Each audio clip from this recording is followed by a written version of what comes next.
Hello everyone. So, this is Just a Hamburger by EndlessExplorer. If you're new here, links down below to the author's page as well as the story page. Leave a good review. Check out their other work. If you like how I did it, leave a comment here. I just read fan fiction here.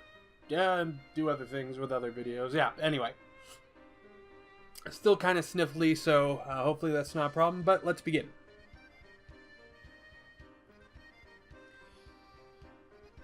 Charles looked up at the sky above him. The clouds had gotten much darker, and despite it only being 1 p.m., that only meant one of two things: rain or a rad storm, and Charles really didn't want to be stuck out in either of them. Charles holstered his revolver and turned back to his girlfriend, Piper, who had been accompanying him across the Commonwealth. "Hey, Pipes, any idea where there'd be some shelter? I'd be quite confident in putting my caps where my mouth is. And say, there is a storm on the way," Charles said. Looking around, Piper looked up and seemed to come to the same conclusion when she audibly cursed. "I just hope that Nat brought the clothes in. Our dryer's been on the fritz lately, so the only way to dry them is au naturel. I'm gonna have to spray them down with Radaway, or we could get radiation poisoning. Or they could fall apart. I'd say you're right, though. I think I could see a building off in the distance." Piper replied, looking off. "It's our best shot. Might as well see if we could settle there for the night." Charles explained as they came off the road. Tomorrow would mark Charles' 7th month in the wasteland, and still he was surprised when he found things that seemed so commonplace and normal, so downtrodden or infested with creatures originally thought of only in movies, really. Walking through a car park, though, Charles shivered slightly every time he saw a skeleton sitting in a car seat. "Hey, Charlie, you alright?" Piper asked. Piper wasn't oblivious to why Charles was suddenly quiet. While they traveled, he'd often shut up and almost seemed reflective before he'd apologize to Piper for practically ignoring her for the past 5 or so minutes. It was interesting to Piper on how Charles reacted to the world around him, and it provided the eager reporter with plenty of material to fuel the first and continuing issues of the public occurrence surrounding the man out of time. Piper could still remember the first time that Charles came to her over a Diamond City Citizen, talking to him over the paper's article. Piper found it adorable that he seemed to almost bask in the attention, and it became one of the many quirks that drew her to love him. After passing through what Charles would regard as a cemetery, both he and Piper unholstered their pistols before proceeding into their hopeful shelter. It had become a habit to head in prepared after one occasion when Piper had walked into a room while discussing old world habits with Charles, and she had been assaulted by rad rats and feral ghouls. The ghoul had gotten a lucky hit in and disarmed Piper. It was around then that Piper and Charles had discussed their feelings for one another, because Piper could still remember the fire in Charles' eyes as he fought against the ghouls and rats with only his trusty revolver and sword. As Piper flushed her system with a few Radaways, Charles had tended to her every need and even given her a foot rub after she complained about her bunions having bunions. Once the coast was cleared, Piper deposited her gear in one corner, while Charles scouted the cupboards and any other places for food, ammo, or anything else useful. After Charles unearthed a small generator buried underneath some rubble, they found out that they were in a small diner that someone managed to repair. The grill seemed to work. The lights were dim, yet constant, and after Piper had built a small fire in the middle of the floor, it was warm. "Hey, Charlie, any luck on the whole food front? I mean, a diet of gum, Nuka-Cola, and sugar bombs can only get a girl so far."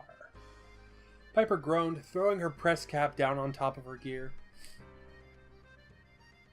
There's nothing here to eat, but if you can stick the hunger pains for about an hour and promise not to look, I can guarantee that you'll enjoy the reward at the end," Charles said, depositing his own gear beside Piper's. He was met with silence. Charles turned on his heel only to be met by an adorable pouting Piper. And no matter how cute this made her look, it was a deadly weapon that she had used relentlessly against Charles when she wanted something. It had started to lose its strength a while back, and now Charles was impervious to Piper's wiles. With a quick kiss on the cheek, Charles handed Piper a pack of gum and sidestepped around her, heading for the kitchen. Piper stood awestruck for a few seconds, her brain trying to figure out how her ultimate weapon had finally lost its potency. "Trust me, Pipes, if I could pull this off, you'll thank me. I'm going to try and make something that I grew up eating." Now, it won't be anywhere near as fresh, but hopefully, since I've a working kitchen, to some degree anyway, it should taste nice. Piper then groaned audibly before she walked up to Charles and kissed him on the cheek. You run a hard bargain, Blue, but I'll trust you. Just know that if you fail to deliver, you owe me at least 6 months of noodle bowls. Now, what you making? Piper said, arcing an eyebrow. She watched as Charles pulled out some Brahmin steaks, a knife, a few unlabeled jars and tins, and some age-old loaf of bread. Can't say. It would ruin the surprise. Now, no peeking, or I'll be legally bound to blindfold you. Go, sit by the fire, do something, anything. Charles said, shooing Piper away. Piper simply stuck her tongue out at Charles and sat over in one of the booths. The warmth from the fire was welcome as the rain had hit and was pouring down in torrents. Piper pulled out a small notebook from her pocket and laid out in front of her. The public occurrence needed a new article, and she put out another issue of The Man at a Time, then she and Nat would be out of caps. Piper tapped her trusty pencil off the sheet of lined paper, but no inspiration or idea came to her. After deciding to leave the reporting for a while, her attention finally fell on and seemed to stick to Charles and the quirks about him that both interested her and made her realize how lucky Nora was before the war.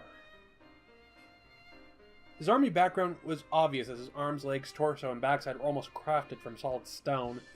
Pepper had blushed as she had personal experience with how good Charles' body looked as she was glued to it, more so when he decided to wear that skin-tight blue jumpsuit that would be her eventual downfall.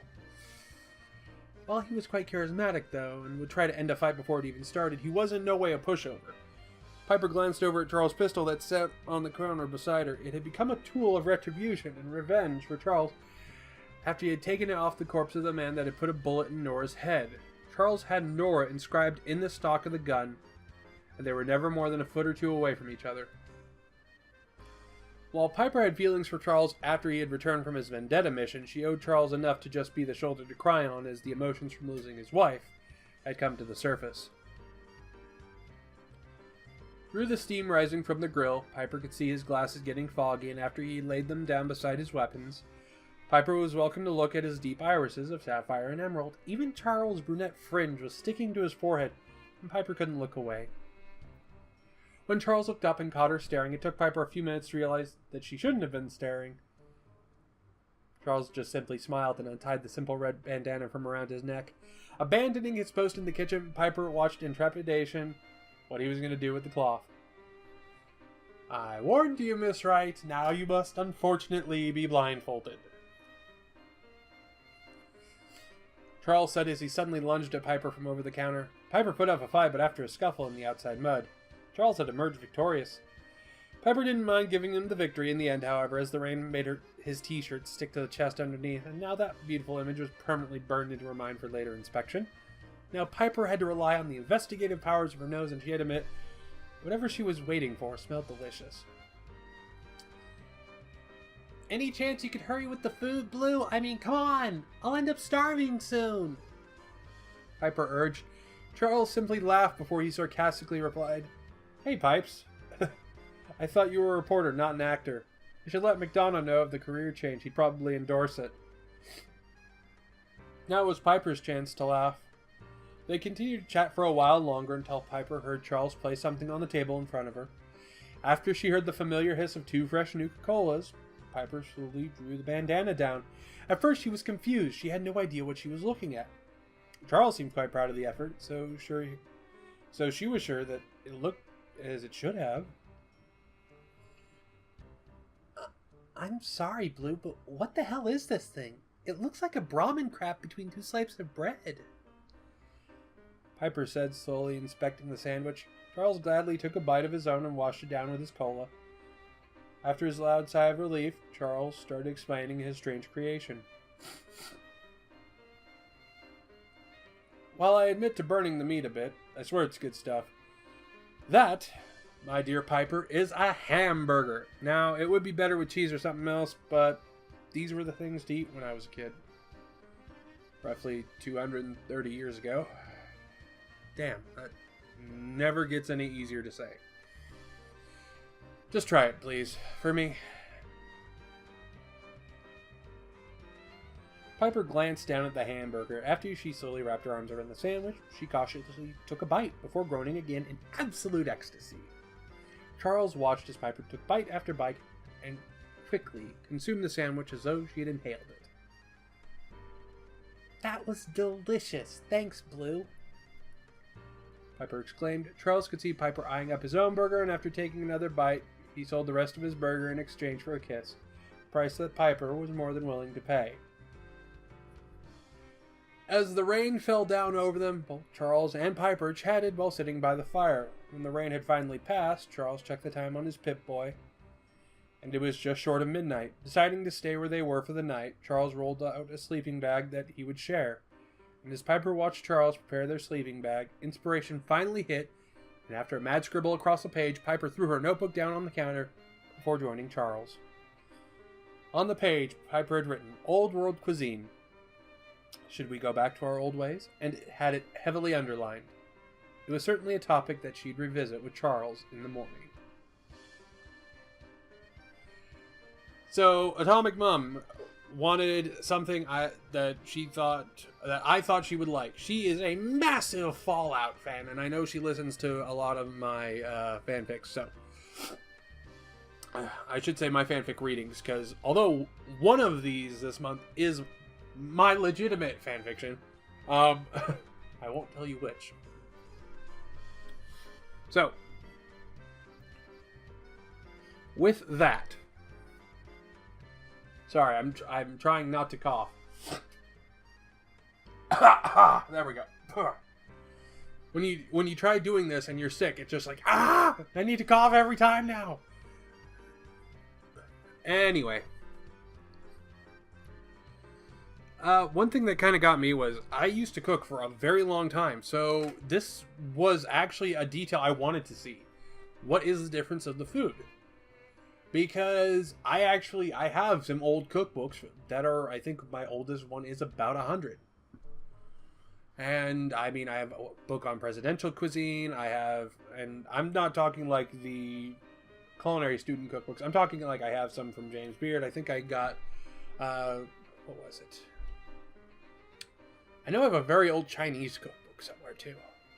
Anyway, just how the food and the cultures kind of mix, I think that's really interesting. So hopefully you enjoyed it. If you did, you know what to do. Hit the link, show some love. Have a good time. I'm going to try not to die. Blech, moving on. No, this is a fun fanfic, and hopefully you enjoyed it too. Anyway, ta-ta for now.